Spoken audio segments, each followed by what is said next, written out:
যে শুধুমাত্র মুসলমান বললেই আমি তোমাদেরকে জান্নাতে ঢুকাই দেব?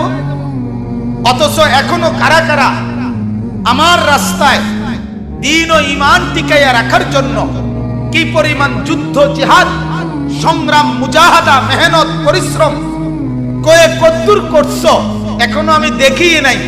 কে কদ্দুর ইসলাম মানার জন্য সবর করছো, এটা আমি এখনো দেখিই নাই। এর আগেই তোমার আমি জান্নাত দিয়ে নিব, এই নি ভাবছো।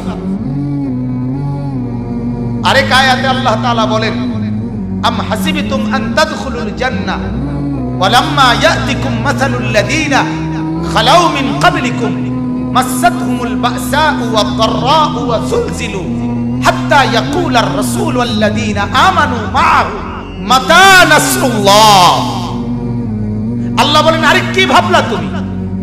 পান খাইতে খাইতে ব্যস্ত যাবে গা, বন খাইতে খাইতে, চা দোয়ানে গপ মারতে মারতে, টেলিভিশন দেখতে দেখতে, এমনি মুসলমান বললেই এমনি এমনি ব্যস্ত যাইবা গা, গরু জবাই কইরাই। অথচ আমি আল্লাহ তাআলা তোমাদের পূর্বে যত লোক আদম থেকে ঈসা পর্যন্ত ঈমানের দাবি করেছিল, তাদের প্রত্যেককে আমি আল্লাহ তাআলা অগণিত কষ্ট, অগণিত পেরেশানি, অগণিত জুলুম এবং নির্যাতনের শিকার তারা হয়েছিল।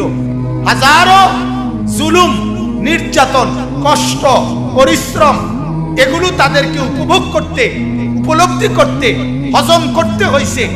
এই পরিমাণ কষ্ট, ক্লেশ, বিপদ, মুসিবত, পেরেশানি, জুলুম, নির্যাতন, অত্যাচার সহ্য করছে, যার ফলে যুলজিলু কাঁপতে শুরু করছে। মানুষগুলো কাঁপতে কাঁপতে কাঁপতে কাঁপতে জুলুম আর অত্যাচারে নিজেদের শরীরের মধ্যে কম্পন শুরু হয়েছে। আর শেষ পর্যন্ত কি পরিমাণ নির্যাতন হইলে আল্লাহ বলে, রসুল ওই জামানার নবী এবং নবীর সাথে ঈমানদার বান্দারা আল্লাহর কাছে হাত তুলে বলছে, আল্লাহ আর কতক্ষণ সহ্য করলে আপনার সাহায্য আসবে?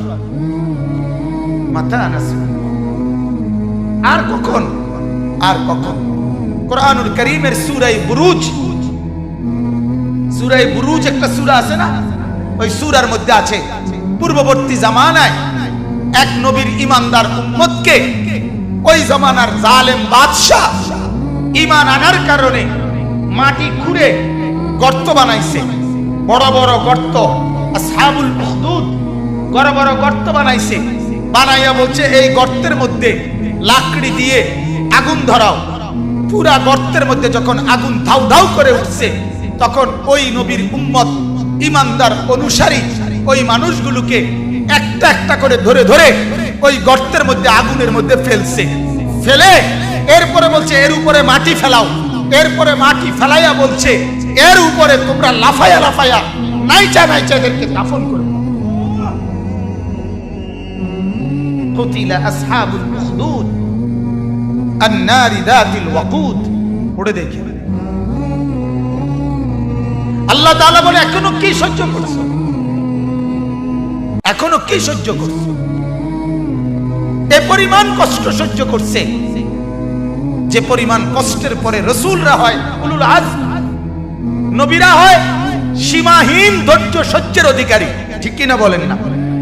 সেই নবীরা পর্যন্ত হাত তুলে ফেলছে, আল্লাহ আর কতক্ষণ, আর কতক্ষণ? আল্লাহ তাআলা বলেন, আমার বান্দা শুধুমাত্র মুমিনের দাবি করলে, মুসলমানের দাবি করলে বাপ, আল্লাহ বলেন আমি এমনি ছেড়ে দেব না। পরীক্ষা করব, ঈমানের পরীক্ষা, আমলের পরীক্ষা, বন্দেগীর পরীক্ষা, সেজদার পরীক্ষা, গোলামির পরীক্ষা, হালাল হারামের পরীক্ষা, জায়েজ না জায়েজের পরীক্ষা, বৈধ অবৈধের পরীক্ষা। অতএব পরীক্ষায় উত্তীর্ণ হইতে হইলে 24 ঘন্টা আল্লাহ এবং তার রাসূলের নির্দেশনা মতে চলবে। ওয়ালাকাদ ফাতান্নাল্লাযীনা মিন ক্বাবলিহিম। এরপরে আল্লাহ তাআলা বলেন, আমি তোমাদের পূর্বে, এই কথাটাই, তোমাদের পূর্বে যত লোক ঈমানের দাবি করছে প্রত্যেকের পরীক্ষা নিয়েছি। প্রত্যেকের কি নিয়েছি? ইব্রাহিম আলাইহিস সালামকে আল্লাহ তাআলা বলেন, 84 বছর ইব্রাহিম নবী কাইন্দা আল্লাহর কাছ থেকে একটা ছেলে পাইছেন। ঠিক কি না বলেন? ছেলেটার নাম কি? ইসমাঈল। কানসে 84 বছর পরে 84 বছর বয়সে ইসমাইল হয়েছে।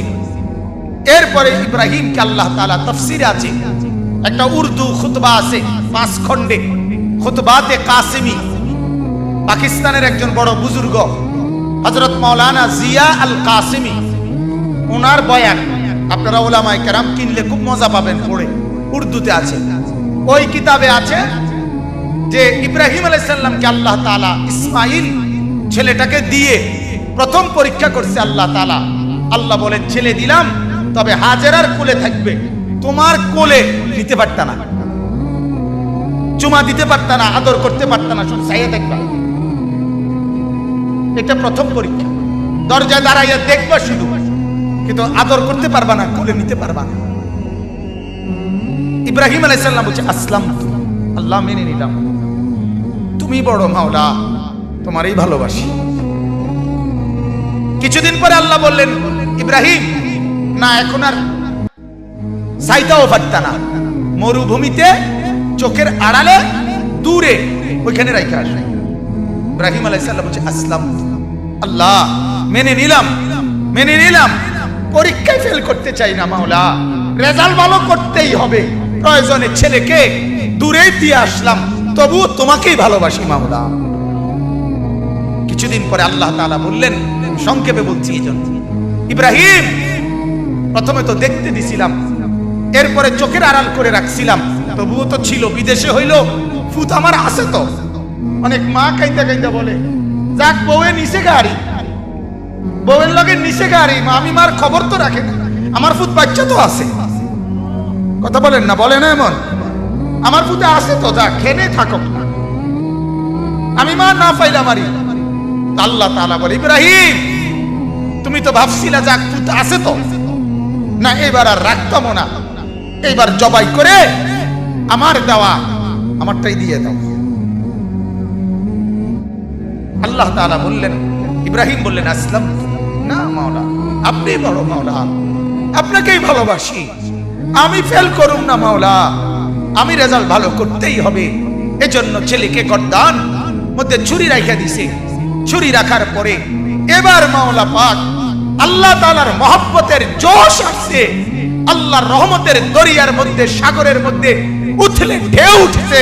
আল্লাহ বলে ইব্রাহিম আরে তোরে আমি চাইছি রে পরীক্ষা, এবার তুই পুরাপুরি কামিয়াব, তুই পুরাপুরি ফলাফল উত্তীর্ণ, যা তোর ছেলেও দিলাম, আমি আল্লাহ রাজি হয়ে গেলাম। এবার ছেলেও পাইলো, আল্লাহকেও পাইলো, ঠিক কিনা বলেন? ছেলে কুরবানি হয়েছিল। এজন্য দোস্ত, সন্তানকে দ্বীন শিখাইলে, সন্তানকে কোরআন শিখাইলে, সন্তানকে নামাজ শিখাইলে, সন্তানকে মাদ্রাসায় পড়াইলে, আল্লাহর কসম দুনিয়া অভাব হবে না, দুনিয়াও মিলে যাবে, আখিরাতও মিলে যাবে।